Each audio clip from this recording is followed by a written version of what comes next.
ultra-Orthodox Jews in Jerusalem vandalized property and rioted on Monday night. Get this, because buses had ads on them promoting female prayer at the Western Wall.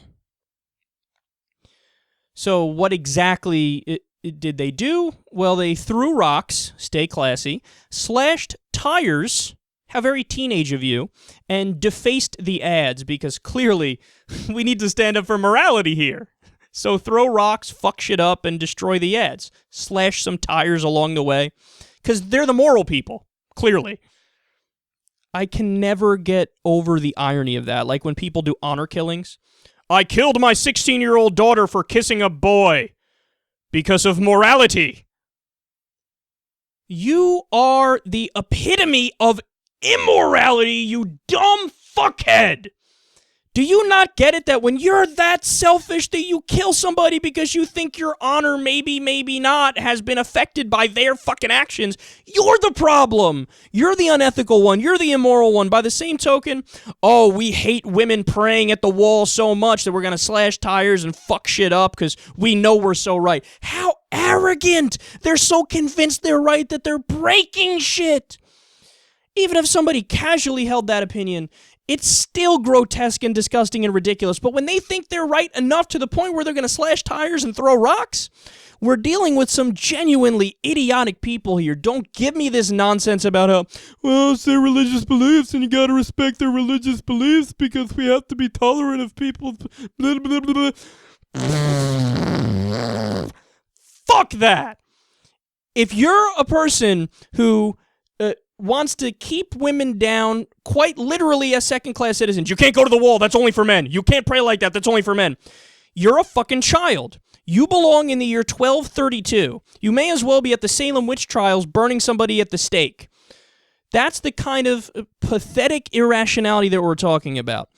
Now, when I read stuff like this, I'm going to wrap this up in a neat little bow for you guys because I don't feel like continuing with anger flowing out of all of my pores over here. But when I read stuff like this, I'm surprised that more people don't understand that a secular humanist moral code represents real morality. See, when it comes to religions, you could argue, oh, well, Jesus was a good guy in many ways. True, but also there are parts where he says, I come to bring the sword, not to bring peace. So people can point to those and interpret the Gospels that way. Or people could look at the Old Testament, which is psychotic, which of course is, the Torah as well. So you can look at all these different religions, and you could get any message you want to out of these different holy books for the majority of the world religions, or definitely the biggest world religions.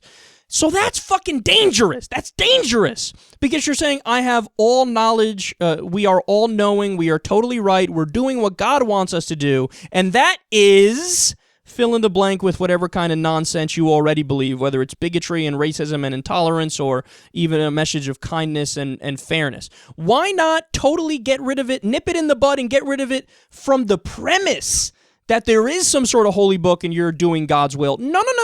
The secular humanists say, calm down, okay, we're all in this together. We're all in this together.